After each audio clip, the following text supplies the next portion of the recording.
Penduduk Kampung Berjaya di Dun Suka-Menanti Alustar berharap projek penggantian Jambatan Manjelara tidak akan tertangguh dan dapat disiapkan secepat mungkin. Kata penduduk, dengan penutupan laluan untuk ke lokasi utama di Bandar Alustar, mereka kini terpaksa menggunakan laluan lain yang lebih jauh dan sesak pada waktu puncak. Zaim Zamani yang mendengar keluhan rakyat ada butirannya. Projek penggantian Jambatan Manjelara bermula sejak Julai tahun lalu dan dijangka siap 2025. Naik taraf jambatan lama itu bagi memastikan lalu lintas ke Bandar Alustar lebih lancar dan sistematik untuk keselesaan pengguna jalan raya. Difahamkan, laluan itu nanti keseluruhannya akan memiliki 4 lorong berbanding cuma 3 sebelum ini. Jambatan tersebut merupakan laluan yang menghubungkan penduduk di Kampung Berjaya untuk ke pusat Bandar Alustar. Perjalanan melalui jambatan yang menyeberangi Sungai Kedah untuk ke Bandar Alustar hanya memakan masa kira-kira 5 minit.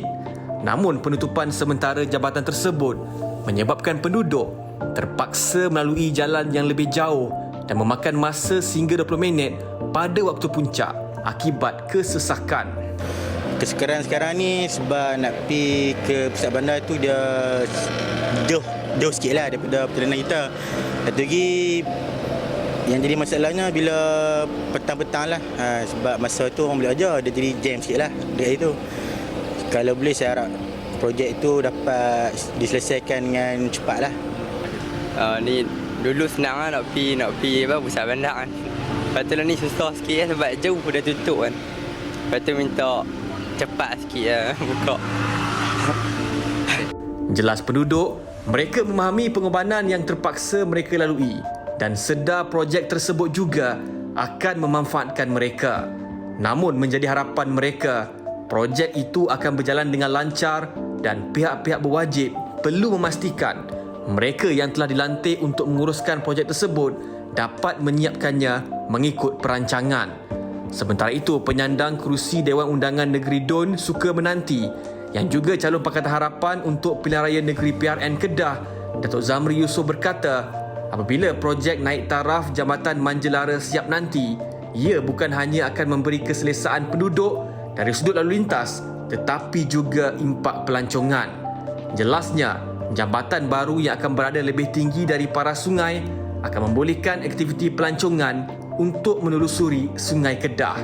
Sebelum ini, ketinggian paras air yang hampir dengan jambatan menyebabkan hanya bot kecil dapat melalui sungai tersebut dengan terpaksa menunduk ketika melalui bawah jambatan.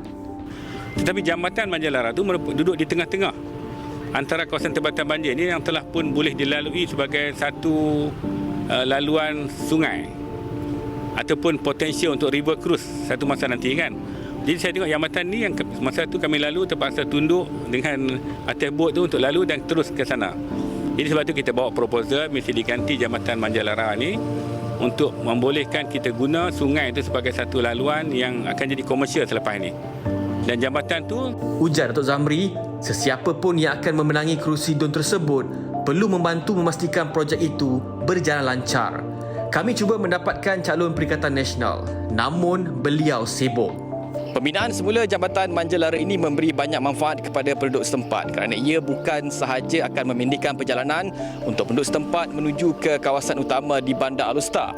Apabila siapnya projek Jambatan Manjelara ini, Sungai Kedah yang berada di bawah Jambatan Manjelara ini akan dapat dilalui bot pelancong yang akan menjadi salah satu tarikan terbaru untuk mereka yang bercuti ataupun melancong ke Bandar Alustar.